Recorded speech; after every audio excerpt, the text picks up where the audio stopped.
Στην Κύπρο, η νομοθεσία περιορίζει τη δυνατότητα πρόσβασης σε διάφορους κλάδους της εργασίας για τη μεγαλύτερη μερίδα μεταναστών, με αποτέλεσμα να αναγκάζονται να εργαστούν κυρίως σε χαμηλά αμοιβόμενες θέσεις όπως η γεωργία. Ωστόσο, εντός του συγκεκριμένου νομοθετικού πλαισίου, η εκπαιδευτική κοινότητα σε συνεργασία με διεθνείς οργανισμούς επιδιώκει να δημιουργήσει ευκαιρίες για τους μετανάστες και πρόσφυγες που τις αναζητούν. Ένα θετικό παράδειγμα είναι το Μνημόνιο Συνεργασίας που υπογράφηκε μεταξύ του ΟΗΕ και Κυπριακών Πανεπιστημίων.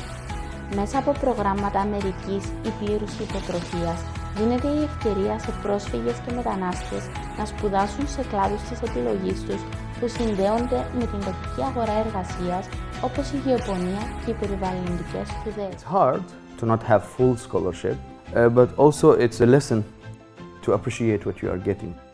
Many times I've been challenges to quit my master and just stop it, or I have to wake up every day and try to push harder. And eventually I graduate. Με αυτόν τον τρόπο, οι υπότροφοι μετανάστες και πρόσφυγες μπορούν να βελτιώσουν τις προοπτικές τους και να αποκτήσουν μια αξιοπρεπή εργασία.